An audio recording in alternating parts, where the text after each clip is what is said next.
Le fameux jour où sa vie bascula. Après un délire avec une amie, elle avait décidé de s'inscrire sur un site de rencontre. Au bout de quelques mois et de quelques rencontres, elle décida d'enfin l'ajouter. Lui, Maxime, ce gars qui habite dans la ville à côté. 2 ans les séparent et sur ses photos, il a l'air charmant.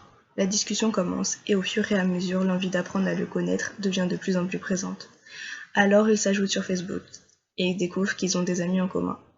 Mais il se fait tard et demain il faut aller au lycée. Ils se disent bonne nuit et au réveil, elle décide de lui envoyer un petit message avec son numéro de téléphone. Dans le bus, elle reçoit son texto, et la discussion s'engage. Le soir arrive et elle lui propose de s'appeler sur Skype. Il accepte. Il met sa webcam, elle met la sienne, et là, elle craque. Un coup de foudre. Ils se racontent leur vie passée et présente, le futur qu'ils s'imaginent, leurs problèmes, leurs passions. Elle ose enfin lui demander de venir la voir dimanche. Il accepte avec un grand sourire. 2 heures plus tard, il raccroche. Les cœurs arrivent. Dimanche est enfin là. Elle stresse.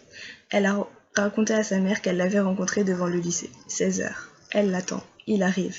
Elle le trouve parfait, elle le fait rentrer, le présente à sa mère et vont dans sa chambre où ils passent l'après-midi à discuter. Ils veulent déjà se revoir. Le week-end d'après, ils vont au cinéma. Au fur et à mesure, il a fini par convaincre sa mère de dormir avec elle. Seulement, ils ne sont qu'amis et elle aimerait qu'il y ait plus. À son tour, elle va dormir chez lui, rencontre sa mère, mais toujours rien entre eux. Elle a peur. Elle lui a avoué ses sentiments. Il lui a répondu « J'ai besoin de réfléchir ». Déjà 2 mois se sont écoulés depuis cette réponse. Puis un week-end qu'ils devaient passer ensemble a finalement été annulé car il a vu son meilleur ami. Le week-end suivant, il préfère sortir en boîte toujours avec ses potes. Elle a peur. Les peurs d'une fille amoureuse mais d'un amour à sens unique. Ses amis lui disent de laisser tomber, que ça ne sert à rien de pleurer pour lui tous les soirs car elle n'a pas de message.